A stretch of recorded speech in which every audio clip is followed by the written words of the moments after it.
4, 2025. We are heading to Terminal 3. Ang flight natin is at 11. It's 6:20. Maaga pa, pero dahil rush hour, kailangan natin makarating ng maaga sa airport. Okay. Ang luggage allocation na nabili ko is 15 kilos check-in. Tapos hand carry 10 kilos. Supposedly, may dala akong maliit na luggage. Kaya lang, ang bigat. So, sobra tayo. Kaya ginawa ko nila backpack.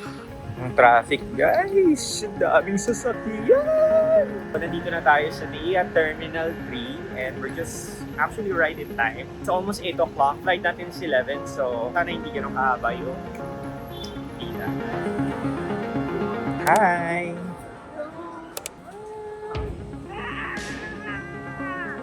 Boarding na tayo guys, and we're flying via JetBlue. Estimatedly, ang arrival namin sa Korea is around 4 o'clock in the morning. So, maikli lang yung tulog natin tonight. So, hopefully makatulog kami sa aeroplano.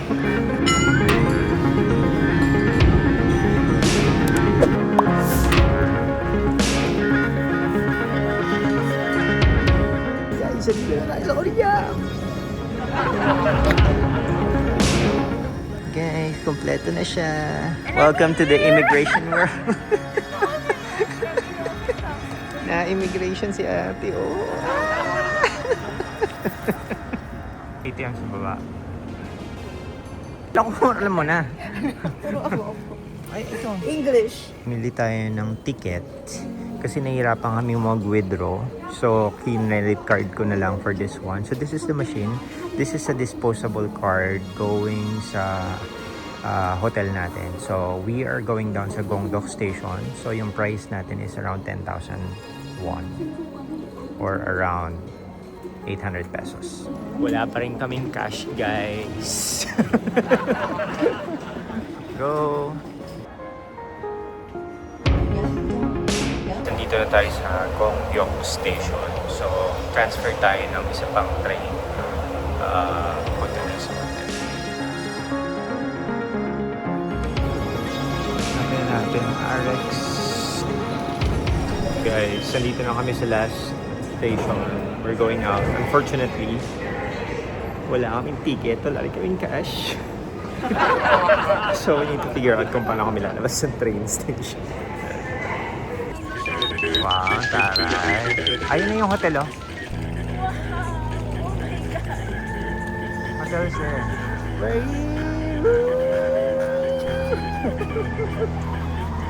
Lamig! There's our hotel.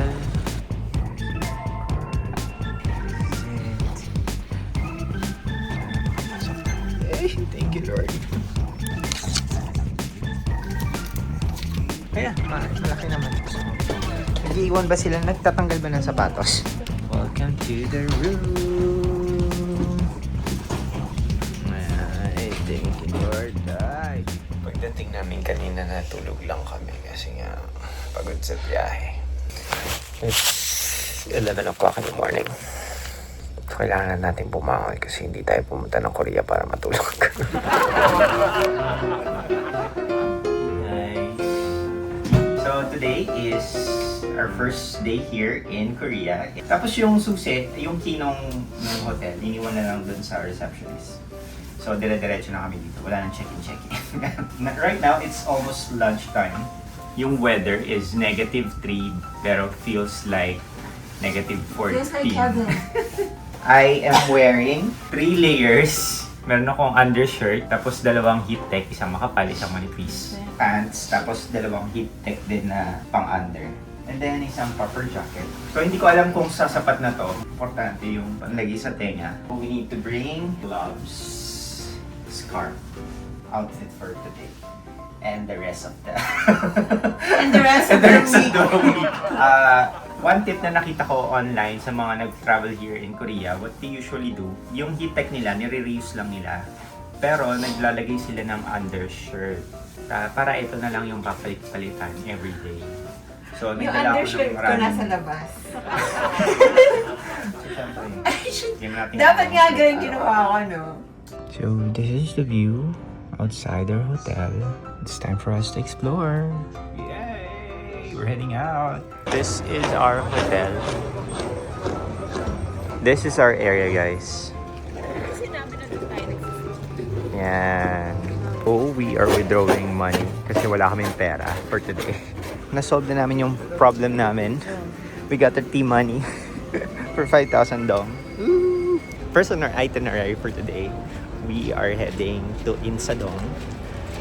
It's a cultural street and it's actually near our accommodation. 2 to 3 minutes walk. Grabe lamig. So guys, this is Insadong street, cultural street, daytime. It's 12 noon. And yung ice, medyo madulas, natutunaw siya. Parang namumula na yung face ko. Lamig na lamig. Look out for a bank, ha? Makakakain naman tayo without money. Ito ba yan? Cool. Okay. This is the restaurant we are looking for. Cool. Yay. Guys, we're dining here at Kong. This is a Michelin star here in Korea and near siya sa ating area. So naka-ready na yung sides. It's time for us to order and we need to translate yung ating menu. I did English menu, guys. Kasi di namin maintindihan. So first meal of the day, we are having dumpling and pancake. So good. I love it. Cute.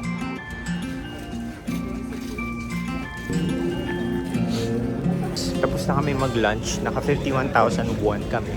So that's around mga 2,200 pesos for lunch. What? Train station nila dito. Okay, shit. Wait lang!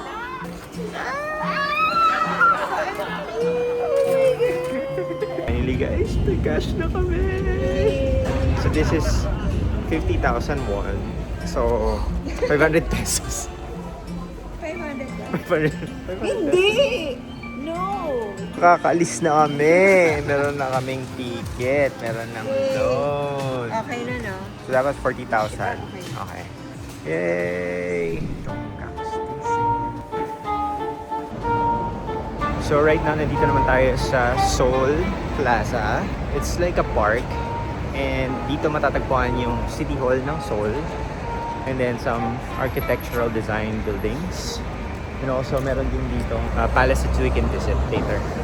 So this is a palace in this area. This is called Doksugong Palace. Doksugong Palace. Root. Kasama katawan. Guys, this is the palace. So pwedeng pumasok sa loob pero kailangan nakapak. And ayoko mag-apak. So dito na tayo sa labas.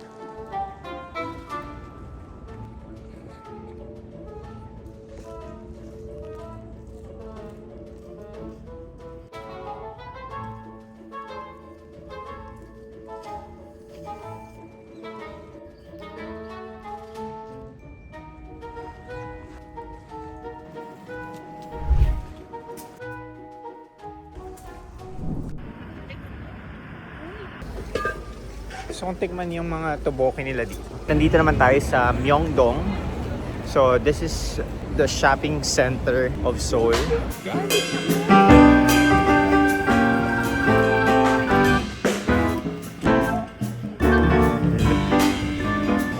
can try this egg bread, guys.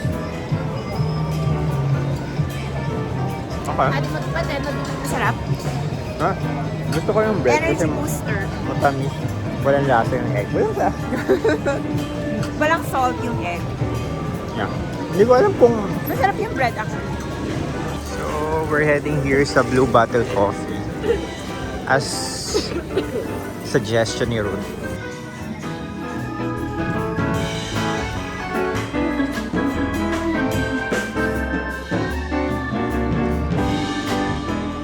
order butter bar.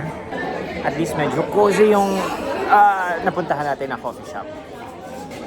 Very random lang to. Matigas. Oh no.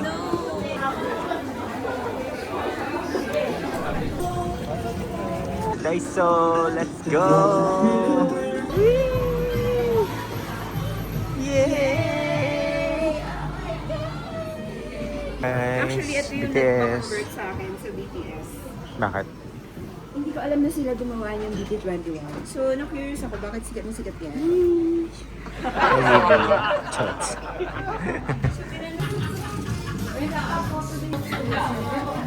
2, 3, go! 1, 2, 3. Tingnan mo yan. Easy warm, 3,000 lang siya. So that is around, ang 10,000 kasi is 400. So 3,000 is more or less 120 pesos. This is just 5,000. Ang mura. Kami pinamili guys.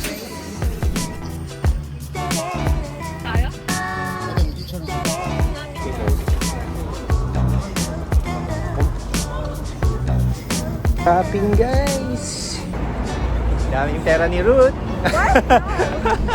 This is our Daiso haul. Yan. Ang total amount nito is 1,600 pesos. Siya kahit nabili lang natin to ng 5,000 won. So, ang 5,000 won is 230 pesos. Diba? Binili naman namin to sa... So, we've been an avid user of Miss and Sen. Actually, ngayon ko lang nalaman na Korea pala to. And we got here a promo dahil naka 70% ang olive yang. So we got a 110 ml plus 30 ml for the price of 16,000 won. That's just around 600 pesos.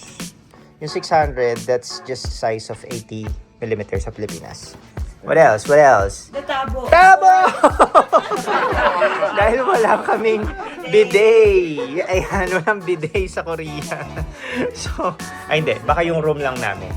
But, I mean yung hotel lang. But, yun nga. So, importante na meron kaming tabo. Pang, you know, this one is cute. This is a Band-Aid. 40 pesos na. So, 40 pesos. Yeah, and 20 pieces. Yeah. I love it. I love this all. Daiso. Winner ka! Charot! Yes! Kasi alas 9 pa lang. We still got a lot of time to explore. And good thing, because maganda yung ano namin, yung location namin. And if you wanted to book yung hotel accommodation, do not forget to search Hotel Hertz in Agoda and use my promo code. That's Agoda Rodel. You can get as much as 10% discount. This is our area during night time. Sobrang nice yung napili namin location. Look for something to